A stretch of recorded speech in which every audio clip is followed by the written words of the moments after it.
20 रोटियां बनी थी।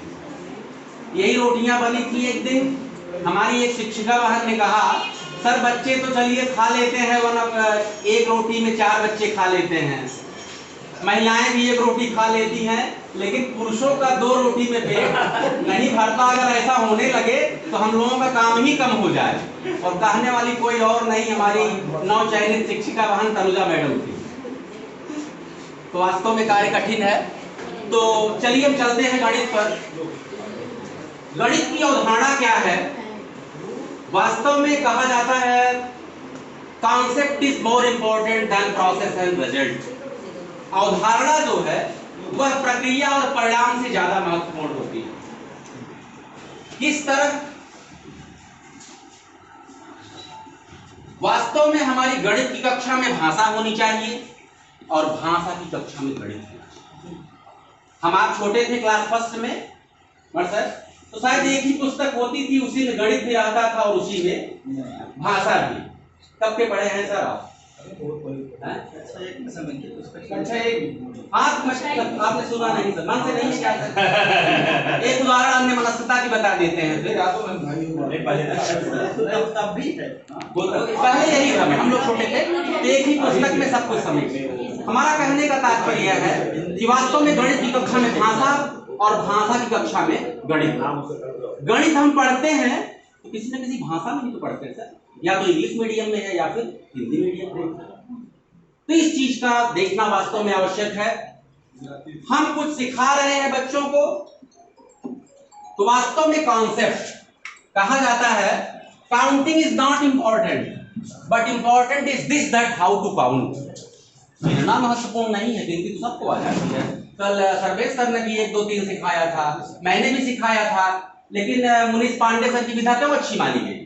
यही है, counting is not important but important is this that how to count. गिना कैसे, यही है। Concept is more important than process and result. तो उस अवधारणा को हमको आपको अपनी कक्षा में बच्चों के समक्ष अपनाना है, उसका अनुपालन करना है, जिससे कि हमारे बच्चे पॉजिटिव वे में सीख सकें।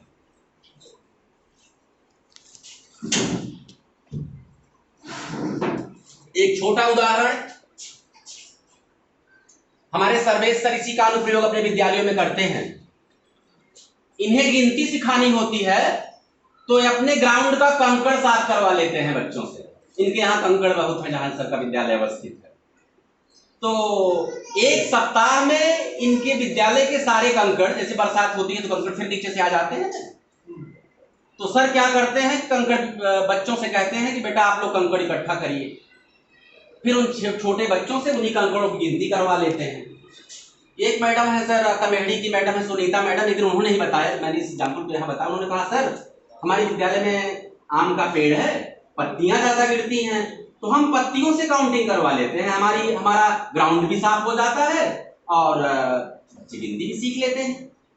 मतलब 1 पंथ 2 काज। तो कंकड़ की अवधारणा से हम बच्चों को गिनती कैसे सिखाएंगे अध्यक्ष जी? तरीके तमाम हैं। चलिए 5 की संख्या में कर लेते हैं। तो 5 की काउंटिंग हम एक बच्चे से करवाएंगे। कंकड़ मान लीजिए 2 छोटी छोटी कटोरियां हम ले लेते हैं, इन्हीं कंकड़ों को हमारा बच्चा एक कटोरी में रखेगा। एक बच्चा 5 कंकड़ एक कटोरी में रखे गए। अब हम दूसरे बच्चे को बुलाएंगे कि बेटा जरा इन कटोरी में रखे गए कंकड़ों को निकाल करके आप दूसरे कटोरी में रखें। अब रखने की विधा कुछ अलग होगी। कटोरियां हमारी 2 हैं, यहां से निकलेगी, एक में जाएगी। बच्चा इस कटोरी से निकाल करके इस कटोरी में रखने का प्रयास करेगा। चलिए 5 यहां बना देते हैं।